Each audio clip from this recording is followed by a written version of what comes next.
संत श्री आशाराम जी बापू ने बच्चों की तरक्की का सीधा और सटीक रास्ता खोज निकाला है और इस रास्ते को बतौर अभियान पूरे विश्व में चलाने की भी ठान ली है।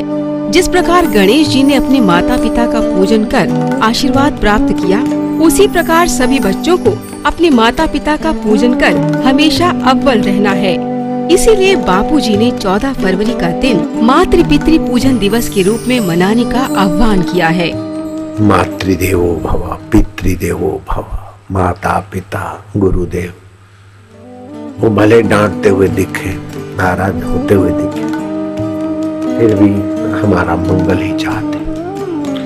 वैलेंटाइन डे मनाकर लड़के लड़कियां एक दूसरे को फूल देते हैं, आई लव यू कहते हैं, फिर आकर्षित होते हैं।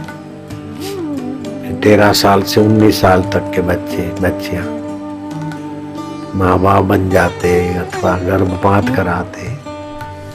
ये विदेश में तो बहुत इसकी गंदगी का बड़ा हानि पहुंच रही है।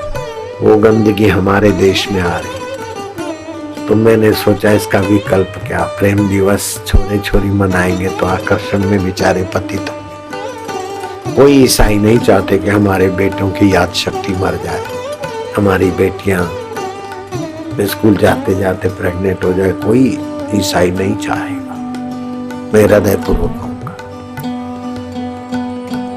कोई मुसलमान भाई नहीं चाहेंगे, कोई ईसाई पारसी यहूदी नहीं चाहेंगे, तो हिंदू तो ऐसा चाहेंगे क्या? तो मैंने मातृ पितृ पूजन दिवस का अभियान शुरू करा है। माता पिता ऐसे ही बच्चों पे मेहरबान होते, लेकिन बच्चे बच्चियां जब माँ भगवत बुद्धि करके पिता में माता में उनका पूजन करेंगे तो माता पिता के हृदय में भगवान तो है ही है।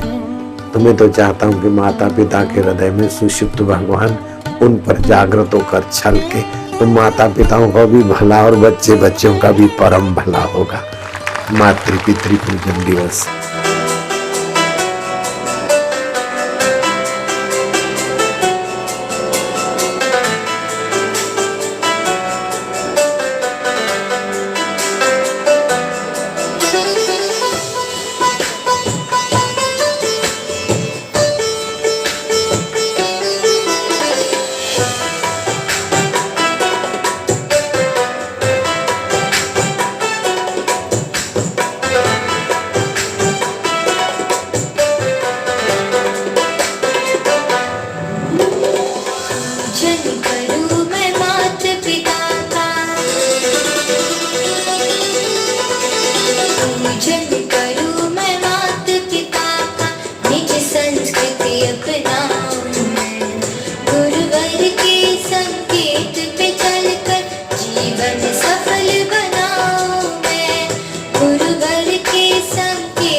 मातृ पितृ पूजन दिवस। गणेश जी ने माता पिता का पूजन किया, ललाट पर स्पर्श कर दिया। तीसरा ज्ञान का नेत्र खुल गया। ऐसे मेरे भारत के और विश्व के सभी लोग, भले ईसाई भाई हों, मुसलमान भाई बहन, अपने बच्चे बच्चियों के ललाट पर यहाँ स्पर्श कर दिया करो। माँ बाप का स्पर्श, तीसरा नेत्र उस समय नहीं खोले तो कभी ना कभी खुलेगा। सूझबूझ बढ़ेगी बच्चे बच्चियों की। शातिल कर्म से बचेंगे, कुकर्म से बचेंगे। कहीं होते होंगे तो उसमें 10 कुरीति वाले हैं तो एक आधा उसमें से ऐसा होगा ना स्पर्श वाला, तो 9 की रक्षा कर लेगा, बचा लेगा। ये तीसरे नेत्र में बड़ी शक्ति।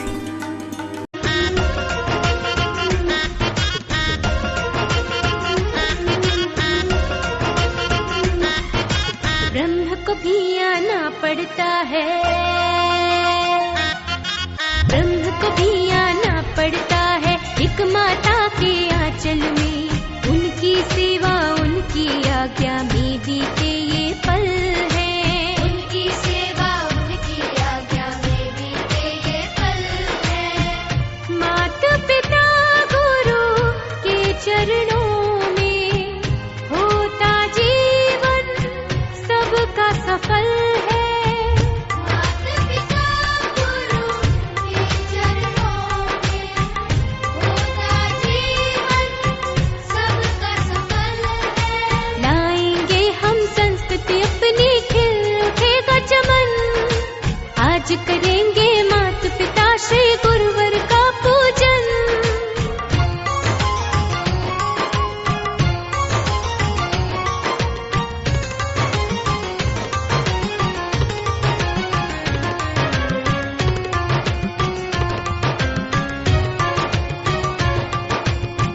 उपकार इतने माता पिता के चुकाना कभी हम पाएंगे। उपकार इतने माता पिता के चुकाना कभी हम पाएंगे। महिमा गुरु की हम क्या जाने, वाणी से ना कह पाएंगे। महिमा गुरु की हम क्या जाने, वाणी से ना कह पाएंगे। तुम सा कोई ना होगा, होगा तो रब ही होगा। तुम सा कोई ना होगा, होगा तो रब ही होगा। लाएंगे हम संस्कृति अपनी, खिल उठेगा चमन। आज करेंगे माता पिता श्री गुरुवर का पूजन। ब्रह्म को भी आना पड़ता है एक माता के आंचल में। उनकी सेवा उनकी आज्ञा में बीते ये पल है। संस्कृति अपनी आदर्शों की जन जन तक फैलाएंगे। संस्कृति अपनी आदर्शों की जन जन तक फैलाएंगे। ओ गुरु के पावन संदेशों की विश्व में ज्योत जलाएंगे। गुरु के पावन संदेशों की विश्व में ज्योत जलाएंगे। गूंज उठेगा ये गगन, चमकेगा अब ये वतन। गूंज उठेगा ये गगन, चमकेगा अब ये वतन। लाएंगे हम संस्कृति अपनी, खिल जानकर मुझे बहुत ही सुखद अनुभूति हुई कि 14 फरवरी को मातृ पितृ पूजन का कार्यक्रम सारे देश भर में आयोजित किया जा रहा है। मैं समझता हूँ कि निश्चित रूप से बच्चों के अंदर इससे एक संस्कार पैदा होगा और आज जो भौतिकवादी जीवन मूल्यों के प्रति लोगों की आस्था बढ़ती जा रही है, पाश्चात्य मूल्यों के प्रति जो लोगों की रुझान बढ़ रही है, ऐसी सूरत में आज माता पिता उपेक्षित हो रहे हैं और जो भी नवयुवक अपने माता पिता की उपेक्षा करता है वो जीवन में सुखी नहीं रह पाता है। माता पिता का आशीर्वाद यह आवश्यक है। मैं समझता हूँ कि इससे एक बहुत ही अच्छा संदेश जाएगा और बच्चों को एक अच्छा संस्कार और एक अच्छी जानकारी है। माँ बाप के आशीर्वाद से तो माँ बाप की और गुरुओं के आशीर्वाद से, कृपा से ज़िंदगी सफल हो जाती है और गुरु कृपा रही मुझ पे और गुरुजी सामने हैं और मैं प्रणाम करता हूँ और मैं यही प्रार्थना करता हूँ कि हमेशा गुरुओं की कृपा मुझ पे ऐसे ही रहे। माँ बाप का जो पूजन है उससे आपको संपूर्ण सृष्टि का जो है उसकी कृपा आप पे आ जाती है। मुझे तो ऐसा लगता है कि हमेशा ही मातृ पितृ पूजन जो है वो हमेशा अच्छा रहे।